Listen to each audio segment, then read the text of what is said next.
Bonjour à vous et bienvenue ici à la montagne pour une vidéo qui va parler de SCI. Faut-il créer sa SCI avant d'investir? C'est ce qu'on va voir tout de suite.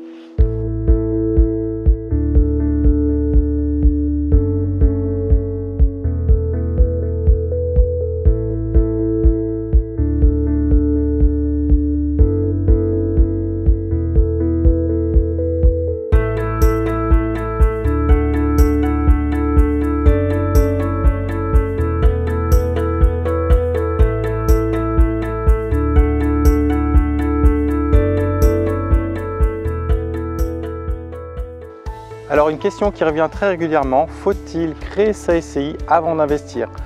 Alors la réponse est extrêmement simple. En réalité, il n'y a pas forcément besoin de créer sa SCI avant d'investir et surtout c'est un piège. Un piège pourquoi? Parce que celui qui va créer sa SCI, qui n'a pas encore trouvé le bien, ne va pas forcément faire les bons statuts pour cette SCI. Est-ce que ça va être une SCI basée sur du commercial? Est-ce que ça va être une SCI qui va être sur du locatif d'habitation classique? Est-ce que ça va être du mixte? Est-ce que ça va être avec des investisseurs, des amis, de la famille, etc.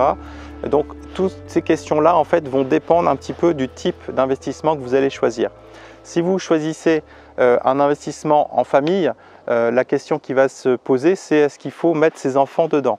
Alors il y a plusieurs écoles, certains n'aiment pas mettre des enfants par exemple mineurs dans une SCI alors qu'en réalité ça se fait très bien. Il y a énormément de clients qui ont mis des enfants dans leur SCI, même des enfants qui sont en bas âge. Ça ne pose pas de souci dès le moment où on écrit bien les choses dans les statuts. Et moi à titre personnel, j'ai plusieurs SCI avec les enfants, ça ne pose aucun souci particulier. Donc maintenant si on ne fait pas cette SCI avant d'investir, à quel moment on la crée? C'est extrêmement simple, on va d'abord trouver le bien, on va commencer à faire une sorte d'enquête, donc on va chercher le bien. Une fois qu'on a sélectionné le bien, on va faire une offre.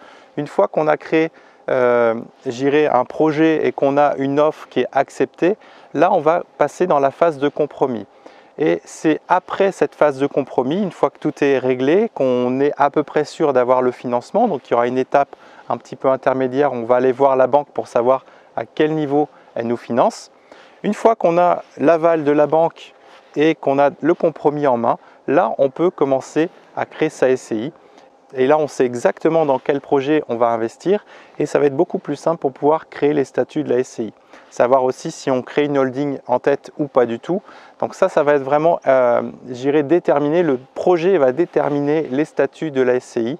Et donc l'objectif, c'est vraiment d'attendre que vous soyez certain d'avoir le financement, d'avoir signé le compromis au prix qui vous intéresse. Et là, on peut commencer à aller dans le montage de la SCI. Et surtout, ce qui est important au moment de signer le compromis de vente avec les vendeurs, c'est de faire une clause de substitution. Avec cette clause de substitution, en réalité, vous allez dire soit c'est moi ou ma femme ou mon conjoint qui allons investir, soit c'est une société qui va être créée par nous. Donc quelque part, cette clause elle est très importante, généralement tous les notaires la mettent. Ça permet tout simplement de substituer la SCI à vous. C'est-à-dire qu'en fait, vous avez signé le compromis à titre personnel, mais c'est la SCI qui va devenir propriétaire avec le financement. On attend d'avoir tous les éléments du projet et en particulier le financement et à ce moment-là, on va pouvoir créer la SCI. C'est très court. Donc soit vous passez par un avocat spécialisé, soit vous passez par un notaire, soit vous passez par un expert comptable. En tout cas, ils vous feront les statuts tels que vous les avez décidés. Et ça, c'est vraiment important de le faire après. Pourquoi? Parce que si vous le faites avant et que finalement vous ne faites aucun projet, vous aurez une SCI qui est une coquille vide. Et ça, l'administration fiscale, elle n'aime pas les coquilles vides.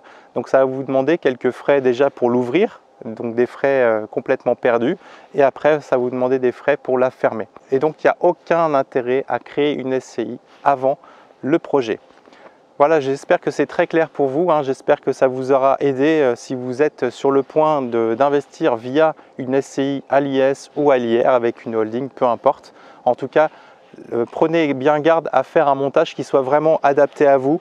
Évitez d'aller utiliser des statuts sur internet, c'est des statuts qui sont adaptés, qui sont génériques, qui ne sont pas forcément adaptés à votre situation. Donc ça vaut le coup de payer un petit peu plus cher et d'avoir des statuts qui sont vraiment faits pour vous et votre famille. Voilà, n'hésitez pas à partager cette vidéo, à mettre un pouce bleu et nous on se retrouve très vite dans une prochaine vidéo. Au revoir.